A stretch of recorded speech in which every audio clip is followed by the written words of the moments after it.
जय माता दी दोस्तों। वर्ल्ड बेस्ट मैजिक में आपका हार्दिक स्वागत है। कैसे हैं आप सब, ये बताने के लिए कमेंट बॉक्स में जय माता दी जरूर लिखें। दोस्तों, हिंदू धर्म में नवरात्र के पर्व का विशेष महत्व है। इन दिनों आदि शक्ति माँ दुर्गा की पूजा की जाती है। नवरात्र के 9 दिनों में माँ भगवती के 9 रूपों की पूजा की जाती है और साथ ही साथ नवरात्र में कन्या पूजन का भी विशेष महत्व है।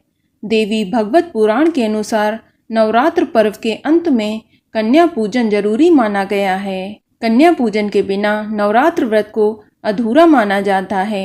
कन्या पूजन अष्टमी या नवमी में से किसी भी एक दिन करना श्रेष्ठ माना जाता है। कन्या पूजन के लिए 10 वर्ष तक की 9 कन्याओं की आवश्यकता होती है। इन 9 कन्याओं को देवी का स्वरूप मानकर पूजा करनी चाहिए। आपको बता दें कि शास्त्रों के अनुसार कन्या पूजन के लिए कुछ नियम बताए गए हैं जिनका सभी को ध्यान रखना चाहिए। अपने घर बुलाई जाने वाली कन्याओं की आयु 2 वर्ष से 10 वर्ष के भीतर होना जरूरी है और कम से कम 9 कन्याओं को पूजन के लिए बुलाना चाहिए, जिसमें से एक बालक भी होना अनिवार्य है, जिसे हनुमान जी का रूप माना जाता है। जिस प्रकार माँ दुर्गा की पूजा भैरव के बिना पूरी नहीं होती है, ठीक उसी प्रकार कन्या पूजन भी एक बालक के बिना पूरा नहीं माना जाता है। आपको बता दें कि नवरात्र के दौरान सभी दिन एक कन्या का पूजन होता है, जबकि अष्टमी और नवमी के दिन 9 कन्याओं का पूजन किया जाता है। ध्यान रखें, जिन कन्याओं को भोज पर आप खाने के लिए बुला रहे हैं, उन्हें एक दिन पहले ही न्योता दे दें। कन्या पूजन के समय इधर उधर से कन्याओं को पकड़ के लाना ठीक नहीं माना जाता है। कन्या पूजन के लिए सबसे पहले व्यक्ति को प्रातःकाल स्नान करके विभिन्न प्रकार के भोजन बनाने चाहिए। ध्यान रहे, माता के लिए जो आप भोग बनाएं वही प्रसाद आप कन्याओं को भी खिलाएं। बस ध्यान रखें कि बनाए गए प्रसाद में किसी भी प्रकार की खटाई का बिल्कुल भी प्रयोग नहीं करना चाहिए, जैसे नींबू, आमचूर, इमली या टमाटर इत्यादि।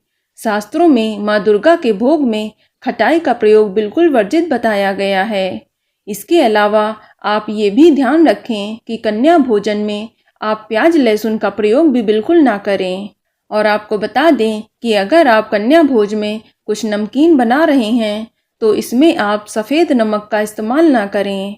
आप कन्या भोज बनाने के लिए व्रत वाला नमक यानी कि सेंधा नमक का ही प्रयोग करें। दोस्तों, आजकल के मॉडर्न दौर में कुछ लोग कन्याओं के भोजन में मैगी, चाउमीन या पास्ता आदि खिला देते हैं।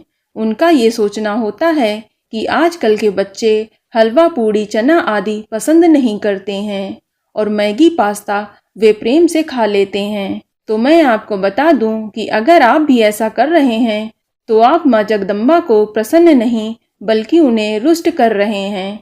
इसलिए इस नवरात्र में आप ये गलती ना करें। पूर्ण श्रद्धा और शुद्धता के साथ माता का प्रसाद बनाना चाहिए। आप भोग में हलवा, पूड़ी, चना, खीर, मेवे की मिठाई आदि बना सकते हैं। प्रसाद बनाने के बाद सबसे पहले माँ दुर्गा को अर्पित करें, फिर इसी प्रसाद से कन्याओं को भोजन कराएं।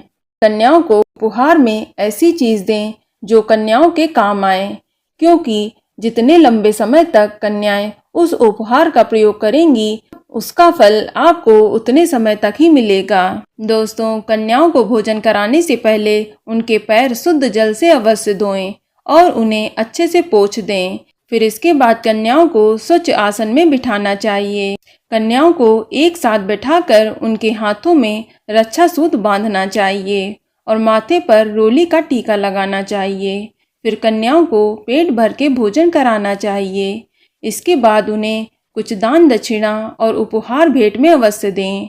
आप उन्हें शिक्षा से संबंधित चीजें दे सकते हैं और अंत में कन्याओं के पैर छूकर उनसे आशीर्वाद लेकर उन्हें प्रेम पूर्वक विदा करना चाहिए। दोस्तों, अंतिम दिन जो भी व्यक्ति श्रद्धा पूर्वक कन्याओं की पूजा कर उन्हें भोजन कराते हैं, माँ दुर्गा उनकी सभी मनोकामनाएं अवश्य ही पूर्ण करती हैं। तो बोलो माँ जगदम्बा की जय। तो दोस्तों, ये जानकारी आपको अच्छी लगी तो कमेंट में जय माता दी जरूर लिखें और अगर आपका कोई सवाल हो तो उसे कमेंट बॉक्स में अवश्य पूछ लें और इस वीडियो को लाइक करें, शेयर करें और साथ ही साथ चैनल को सब्सक्राइब करें। धन्यवाद।